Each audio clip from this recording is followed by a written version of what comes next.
Sixième moyen, désidéaliser l'autre. L'autre que l'on attendrait être sans faille, qu'il nous comble en tout, ce qu'il ne fait pas. Il s'agit de faire des concessions de temps en temps, accepter des compromis parce que l'autre n'est pas parfait. C'est aussi renoncer au perfectionnisme par rapport à soi-même.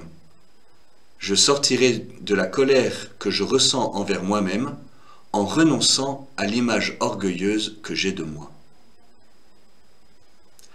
Septième remède, prendre soin de soi. Par le repos, il est vrai que je suis plus irritable quand je suis fatigué. Par la sobriété, beaucoup de colères sont aggravées par l'alcool ou le café. Par le silence, car le bruit rend agressif.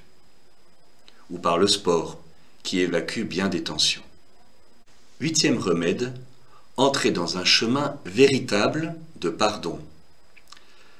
Parfois, il y a des pardons qui ont été donnés trop vite, de manière trop superficielle, et donc qui ne sont pas véritablement donnés.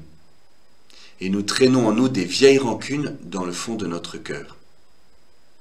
Parfois, les colères que nous ressentons sont comme polluées par des offenses anciennes qui n'ont rien à voir, mais qui nous affectent encore. Neuvième remède, se faire aider. En effet, si nos emportements sont involontaires, démesurés, fréquents et durables, c'est peut-être que ceux qui les déclenchent ne font que réveiller en nous un traumatisme ancien qu'il faudrait aborder, accompagné d'une aide, par exemple psychothérapeutique, adaptée. Dixième remède, enfin, méditer sur la croix. En effet, il n'y a jamais eu d'injustice plus grande que le procès, la condamnation et la mise à mort de Jésus. Or, Jésus ne succombe pas à la colère, bien qu'elle soit légitime, car il y a injustice.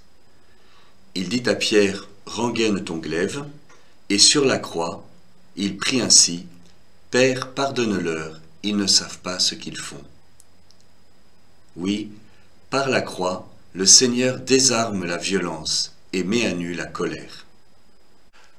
Pour conclure, ne nous décourageons pas. Il est dit de Dieu dans la Bible qu'il est lent à la colère.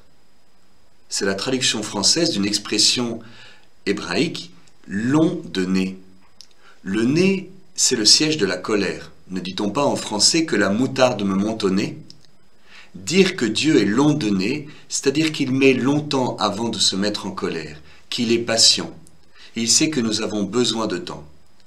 Alors déposons nos colères dans son cœur et humblement, peu à peu, laissons-nous façonner par lui un cœur doux et humble.